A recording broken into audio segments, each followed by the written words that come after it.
So what if you started to treat your content creation just like you do with the same rigor of evidence-based practice?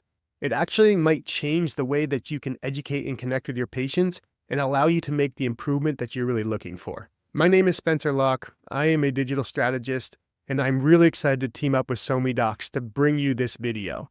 Because just like in medicine, we are testing, analyzing, and continuously learning with our content creation, and it's no different. So let's dive into it so you can learn how you can apply it to your efforts today. So whenever we're creating videos online, the goal is always really simple. It's to keep the viewer as engaged as possible and then make sure that they are actually getting educated so that they can make informed decisions about their health. So here's a strategy that you can utilize to determine which videos are actually resonating with your viewers the most. You start by picking out 6 video templates, and I'll go ahead and I'll share some of those later in this video. And then from there, you're going to pick the top 4 conditions that you typically treat in the clinic. Now, don't worry, you can always expand on this, but really staying within this framework gives you a place where you can say, okay, I'm going to measure this baseline data first, and then I can look to expand from there. So let's look at actually how that would work.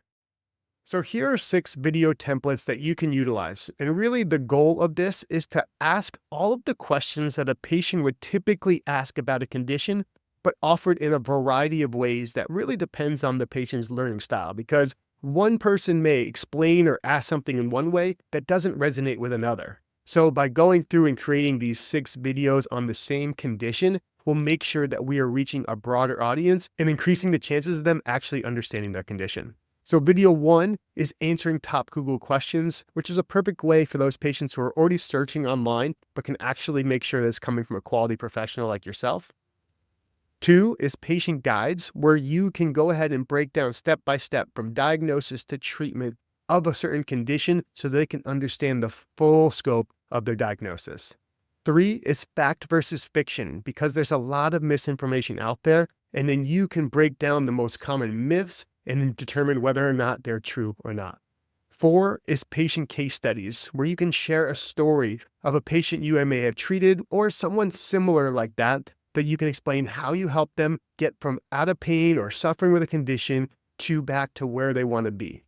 5 is medication management, which is so important. Really an opportunity for you to help them understand the most common medications for a treatment and then making sure that they're applying it to their life. And then 6 is questions to ask before a surgery or a procedure.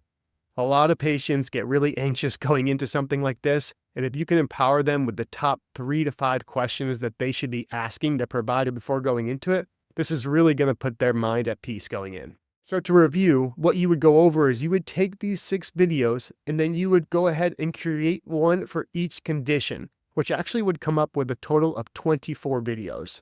Now you have 24 videos streamlined and laid out, and now it's time to start measuring your results.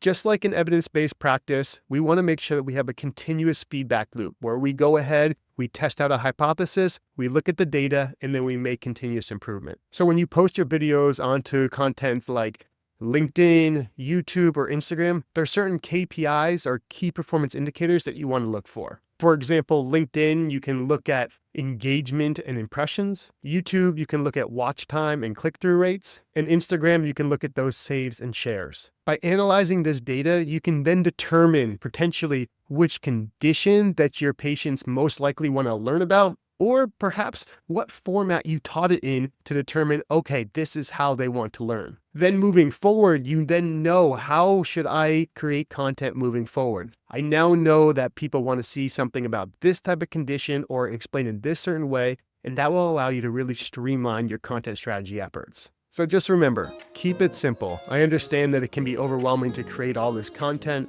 but if you develop a framework like this where it can be simple and repeatable, and then you're just sharing your knowledge, then you are actually going to lead to the best chance of success. So make sure to keep educating. The world needs your expertise, and I appreciate you.